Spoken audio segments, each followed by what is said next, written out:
এই রুমি, দাঁড়া। কেন?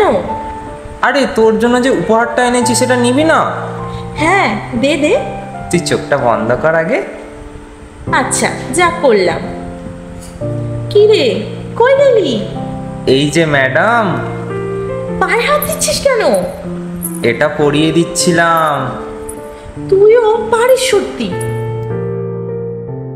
ভাবতে ভাবতেই ঘুমটা ভাঙল রুমির। সারা রাত কাঁদতে কাঁদতে কখন যে ওর ঘুম চলে এসেছিল বোঝেইনি সে। রূপ যদি সত্যি ওকে এইভাবে ভালোবাসতো, ভেবেই আবার মনটা খারাপ হয়ে গেল ওর। রুমি আর রূপ কলেজের বন্ধু, গল্প আড্ডা তাদের লেগেই থাকে। রূপ আবার কলেজের ফেমাস ছেলে, রুমি একটু চুপচাপ গোছে। হ্যাঁ, রুমিরও অনেক বন্ধু আছে, তবে ও খুব ধীরে ধীরে কাউকে বিশ্বাস করে। কিন্তু এক্ষেত্রে রূপ ওর জীবনে ব্যতিক্রম।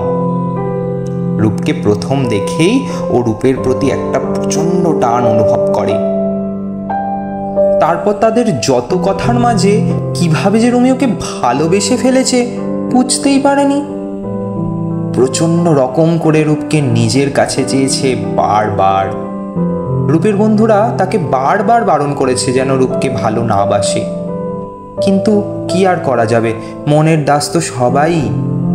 তাই রুমি পারেনি। রুমি আবার সব ভাবতে ভাবতে ফোনটা হাতে নিল। হাজারটা মেসেজের নোটিফিকেশন ডিলিট করে পিন করা মানুষটার মেসেজ খুলল। সেই কালকের গুড মর্নিংয়ের রিপ্লাই এসেছে আজ। সেটা দেখেই সে মৃদু হাসল আর মনে মনে ভাবল, প্রচন্ড ব্যস্ত সে, আর তার ব্যস্ততার মাঝে আমি কেউ না।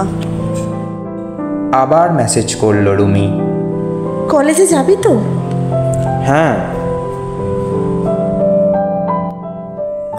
রুমি নিজের প্রতিটা কষ্ট গিলে ফেলে তৈরি হয়ে বেরিয়ে পড়ল নতুন দিন, নতুন আশা নিয়ে যে আর তো কদিন, যে কোনো মতে ভালো থাকে। রূপ ঠিকই একদিন বুঝবে।